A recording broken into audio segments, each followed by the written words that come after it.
Inspirational way here. This is my review of SummerSlam. I've been on the ball the weekend. You know, I won't say why, but there's a reason why I've been on the ball with my feelings lately. But anyway, that's a personal subject, so I'm not going to go into that.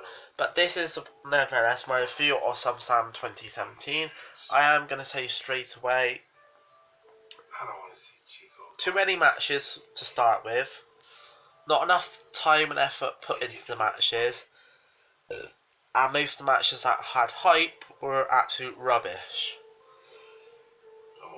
I've always said, and I will stand by this, probably to the day I die, NXT has, well, not always, but for the last couple of years, has been the better brand, and always will be the better brand in my opinion, because they don't try and ram, I think it's about 7 matches altogether on the main pay-per-view. Obviously I don't watch pre-show, but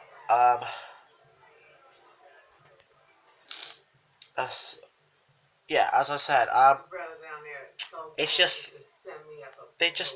NXT put the time and effort into matches. Don't put too many on the show and make them good matches.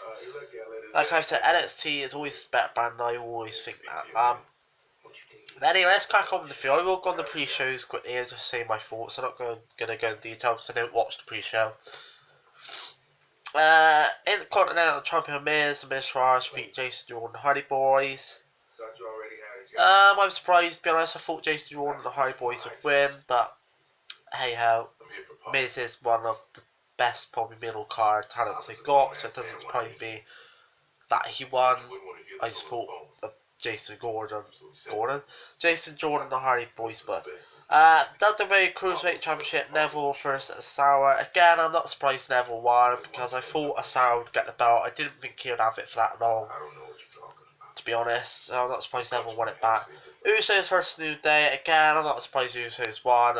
I know the New Day have only just got the belt, but you know, let's face it, who else is going to go for the SmackDown Tag Team belts? Because there isn't any other Tag Team belts that can go for it, really. Let's be honest. So it's obvious that Usos going to win because it carries on the storyline to the Usos and New Day. So yeah, no surprise there, really. On to the main, not the main event. On to the first actual match of the pay-per-view, which is 4 hours long, and out of that 4-hour show, I believe 3 matches were good. The rest are just disappointments and a waste of time, in my opinion. But anyway, let's start. John Cena versus Baron Corbin. Straight away, if anyone's watched my watch my videos, watch my reviews, or fan of my channel, or know my wrestling, I'm a big fan of wrestling, or watch my wrestling videos, you all know I don't like John Cena. He's missed the 5 moves. He doesn't, you know, it's obvious he's going to win. Let's put it that way. It's obvious he's going to win because it's his first pay-per-view match since he's been back. I think. Trying to think. Yeah, it's either his first or second, I'm not sure, but anyway. So he's not going to lose his first, second pay-per-view match, and it's not going to be against... He's not going to lose against someone like Baron Corbin. I've got huge respect for Baron Corbin. I think he is a very good wrestler. I just think lately his booking's been absolutely rubbish. And really, they should have let him win this match, in my opinion, because now they've built him up to be a future star. He's failed with the Money in the Bank cash-in, and now he's failed at pay-per-view and couldn't even beat John Cena. That's kind of just made Baron Corbin look like a nobody now, in my opinion. He's doing better than NXT, to be honest. But yeah, I think they made the wrong move there. Baron Corbin should have won because he's the future, and they wanted to make him look like a star. And now they've made him look like nothing because John Cena's come back and beat him because John Cena's the franchise player. But I can't stand John Cena. But again, I'm not surprised, you know, he won. As far as the match goes itself, it was okay. I've seen better. Natalya versus Naomi, again, it's a pretty okay-ish match. There wasn't anything special in it. Backwards and forwards. I'm not surprised Natalya won because she's been in wrestling for years and Naomi's had a good decent run, so she's kind of proven she's a good champion. um, and why she should be champion. But I did think Natalya was going to win because it's been a while since Natalya's had the belt, and obviously she's been with the company for a very long time. So I did think she was going to win, to be honest. Let me just turn this down.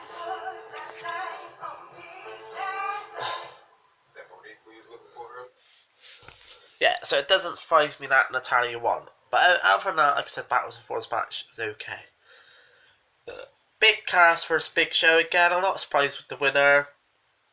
Big Cass won. Again, it's obvious because this is his first or second pay-per-view match. And they're trying to push him as a star. I don't think it's working, to be honest, because he's not getting any reactions from the crowd. He was better when he was with Enzo, because Enzo was the mouthpiece, he was the wrestler. Or, even put Enzo as manager, turn Enzo heel and put him as manager. But they can't do that because Enzo is one of the biggest merchandise seller. But back on to the match anyway. It was an okay match. Again, backwards and forwards. Quite unique how Enzo managed to escape the cage, but it's obvious he was just going to get booted and Big Show's going to get beaten. Because like I said, at the end of the day, it's Big Cass first or second main pay-per-view match. And I have to say, most of the matches the crowd wasn't into. The only ones I felt they was into was the 3 matches I thought were good, which I'll go into in a minute. Again, so yeah, that's that match really. Just backwards and forwards, and pretty obvious who's going to win. Sash Banks versus Lex Bliss. Sash Banks become the new champion.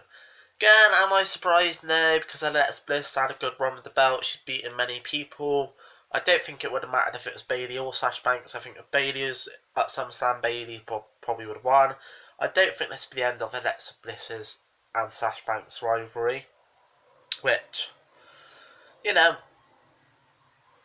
don't mind that because I think Alexa Bliss is a very good wrestler and Sash Banks is one of my favourite wrestlers. I'm glad she won, obviously, and I'm happy she won, but it was obvious she's going to win because she's from Brooklyn, it's her hometown, and she's not had the belt for a while. Oh, God, it's hurting my arm. Sorry, guys, 2 seconds. So, yeah, Battles for match, it's okay. I personally just don't think Sash Banks and Alexa Bliss got much chemistry in the ring. Whether that's because they got apparently they do hate each other in real life, I don't know. Or it was just how the match was structured. I just feel like the match itself didn't have much in it, Randy Orton versus Rusev, rubbish, again. Obvious Randy was going to win because he's lost 4 or 5 pay-per-views in a row. So they're not going to let him lose another one. And Rusev's only just come back, so he's got plenty of time to win pay-per-views. The only thing I would say is how quickly the match went with the RKO. That kind of made Rusev look like a nobody, which again I don't understand because if you're trying to build Rusev up as the monster and absolute savage he was when he was on Raw, then you would think he would have a decent match for Randy, not just get RKO'd and that's it. A 2-minute match, but anyway, it happened, and but I did see it coming. I did think Randy was going to win. The Demon, Finn Balor versus Bray Wyatt. Again, this was an absolute pointless match. It was an okay match, backwards and forwards. It showed Bray Wyatt can wrestle, which I've always said Bray Wyatt should be pushed. And it's always showed the Demon, Finn Balor, who is one of my favourites, probably 3rd favourite, because AJ's my first, then Steph, then Finn.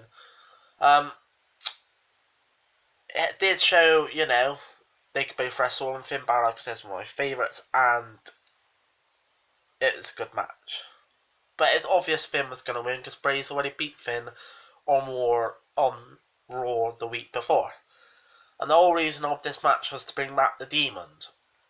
Which is why I'm saying it was a pointless match, because you could have done that without sacrificing Bray Wyatt's career and making him look like an absolute nobody, which he's not. He is a good wrestler and deserves the push. But again, I'm not surprised with the outcome. Dean Ambrose and Seth Rollins versus Sheamus and Cesaro. This is one of the 3 good matches. Very good match, backwards and forwards. Again, it was pretty obvious Dean Ambrose and Seth Rollins were going to win because they're slowly, I think, trying to get the Shield back together.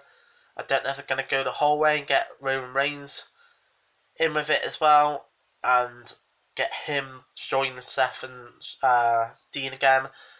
But it's a very good match, very backwards and forwards, like I said. Obviously, Dean and Seth's going to win because they just got back together. I'm glad they won because Dean is one of my favourite wrestlers as well, and Seth's my 2nd favourite wrestler. Do I think Cesaro and Sheamus will be dropped after this? Maybe. I'm hoping they get another rematch, which they probably will at No Mercy because that's next Raw pay-per-view. But I hope after that they don't get dropped because Cesaro and Sheamus are a good tag team. They are good individual wrestlers. But overall, like I said, excellent match, but obvious outcome. AJ Styles versus Kevin Owens. Again, another match that I thought was very good. Didn't expect anything less from these two because AJ Styles is an absolute amazing, phenomenal wrestler. Hence why I think he deserves the name the phenomenal AJ Styles. Kevin Owens, he's proven he's a very good wrestler, an amazing wrestler, and it's always going to be nothing short of an amazing match between these two. It's obvious AJ Styles is going to win. I'm glad he did because he's making the United States Championship important again. And there's rumours that Kevin Owens is going to go against Shane McMahon, and they're going to have a little match. Which if they do, fair play, Shane's a good wrestler. So yeah, the winner was obvious, but I'm happy with the winner, and it was one of the best matches. Jinder Mahal versus Shinsuke Nakamura again. Pretty much same situation as Baron Corbin. Why build Shinsuke Nakamura, so if I'm butchering his name, why build Shinsuke Nakamura up to then have him go against champion and just lose like that? It was pointless. Alright, I know you're trying to push Jinder, which you've done for the last couple of months. He's beaten Randy Orton. You've proved why he is not a good wrestler in my opinion, but, well, he's an okay wrestler, but why, you want him to be champ. But again, it's the same situation as all the other matches. He can't do it without his two buddies. Which to me is showing that he's a weak champion because a strong champion would be able to do it by themselves. He hasn't so far, he's always had help. That's my one argument I've got with him being champion. If he's going to be champion, let him do it by himself. So yeah, I was surprised with doing it. I thought Shinsuke Nakamura was going to win. I was hoping Shinsuke Nakamura would win. But like I said, it was a build-up for nothing really in my opinion. You're going to build Shinsuke Nakamura up, and then he loses the match. And it was a pretty shit match at that, to be honest, as well. There wasn't much of a match to even start with. I reckon he will get a rematch now, and I hope he wins. But it was a bit, rubbish. On to the main event. The Universal Champion versus Fatal 4-Way. Again, a very good match. I do believe... How should I say this? I believe everyone apart from Samoa Joe got their moment. Obviously, Braun Strowman put Brock through 2 tables and put a command table on top of him. Obviously, Roman Reigns hit a lot of his Superman punches and spears. And obviously, Brock actually won the match. So they all had their moments to shine, but I think, it wasn't fair on Samoa Joe because he didn't have his moment to shine. Which, I don't think was right. You're going to put these 4 in the match, let him have his moment to shine. And the other thing, again, like same Baron Corbin shit saying Nakamura, why build Braun Strowman up for months when he doesn't even win the belt? Now, I know why he hasn't, because there's rumours Brock's going to keep the belt to WrestleMania and Roman Reigns is then going to win it. I hope to God that doesn't happen, because I hate Roman Reigns. And I don't see why he should have the belt, be the first one to beat Brock to get the belt. You're building Braun Strowman up, and then you've just made him look like absolute nothing. Well, not nothing, because he showed his power off, but if he can't win the belt, then what's the point of keeping him at the top, fighting for the belt all the time? That's the one thing I don't get. Other than that, I'm glad obviously Roman Reigns didn't win. I was going with Samoa Joe, but I'll settle for Brock, because I do like Brock as a wrestler anyway now. Didn't when I first started watching him, but I do like him now. And like I said, I did want Samoa Joe to win, to be honest. I'm starting to think Braun Strowman's, a beast. I wouldn't say he's an amazing wrestler, I wouldn't even say he's good. He's an okay wrestler, but he is powerful. And I can see, why WWE want to push him. But if you're going to push him, make him the frickin' champ. That's all I'm saying. So overall, if I was going to compare NXT this pay-per-view to this pay-per-view, NXT way better. I think, like I said, the main two biggest issues is there was too many matches, so they rushed the matches and didn't put the timings down. And the people they was building up, Shinsuke Nakamura, Baron Corbin, Braun Strowman, you know, and then who else? Rusev made it look like nothing. The people that are being built up for months, so I'll say Baron Corbin, Braun Strowman, and Shinsuke Nakamura, because they're the main three that got built up for months. Don't build wrestlers up if you're going to make them turn out to look like nothing at the first pay-per-view, the pay-per-view where they fight for the belts. In my opinion, that is pointless. Because now you've just made them look like nothing again. But anyway. Sorry for the extra long video, because obviously SummerSlam had a lot of matches to it, but I hope you enjoyed this video.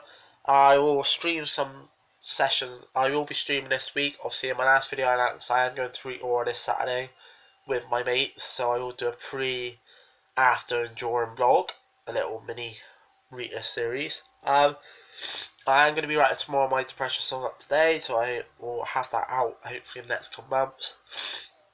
And like I said, I hope you enjoy this video, and I will see you, I don't know when, during the week when I stream probably a bit of NBA and Watch Dogs 2 hopefully. So, Inspirational 8 out.